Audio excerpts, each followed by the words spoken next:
समय की दरार। कहते हैं कि समय एक नदी की तरह है जो हमेशा आगे बहता है। लेकिन क्या हो अगर कोई उस नदी को उलट दे? क्या होगा अगर कोई इंसान अतीत और भविष्य दोनों को देख ले? आज की यह कहानी है एक साधारण लड़के कबीर की, जिसने समय की दरार को छू लिया।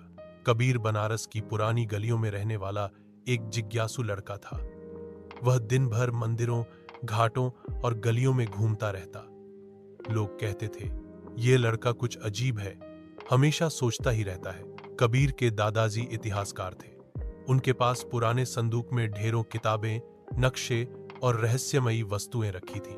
रहस्यमयी घड़ी की खोज। एक दिन कबीर को दादाजी का संदूक मिला। उसमें एक पुरानी जेब घड़ी थी, लेकिन खास बात यह थी कि उसकी सुइयां उल्टी दिशा में घूम रही थी।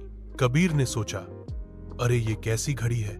जैसे ही उसने बटन दबाया, अचानक कमरे की दीवार पर समय का एक दरवाजा खुल गया। वह चमकते प्रकाश में खिंच गया और अचानक सब कुछ बदल गया। 200 साल पुराना बनारस। कबीर ने आंखें खोलीं और पाया कि वह उसी बनारस में है, लेकिन सब कुछ अलग है।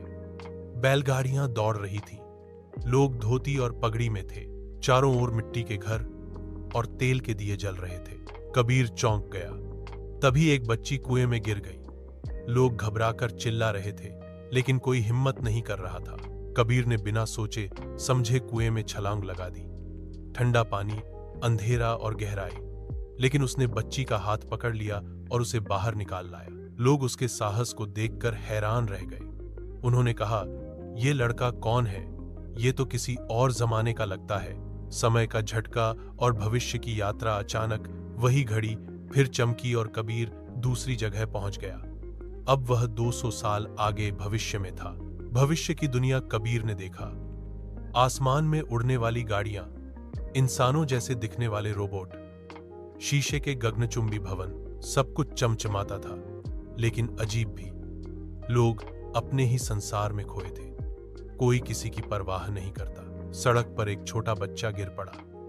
दर्जनों लोग गुजरे, लेकिन किसी ने उसे उठाया तक नहीं। कबीर दौड़ा और बच्चे को उठाया, उसे पानी पिलाया। आसपास के लोग चौंककर बोले, ये क्या कर रहा है?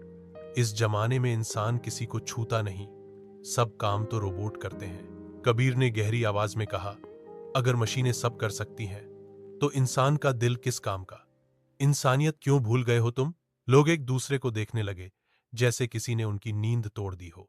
समय का संदेश। घड़ी फिर चमक उठी और कबीर अपने असली समय, आज के बनारस में लौट आया। वह गंगा किनारे बैठा और सोचने लगा, समय चाहे अतीत हो, वर्तमान हो या भविष्य, बदलती हैं सिर्फ परिस्थितियां। पर इंसानियत और दया अगर खो जाए तो समय का कोई मूल्य नहीं बचता। कबीर की यात्रा ने एक सच्चाई सामने रख दी। समय हमें बहुत कुछ सिखाता है, लेकिन सबसे बड़ा सबक यही है कि इंसानियत अमर है। अगर हम दूसरों के लिए दयालु न रहें, तो चाहे भविष्य कितना भी उन्नत क्यों न हो, वो खोखला है।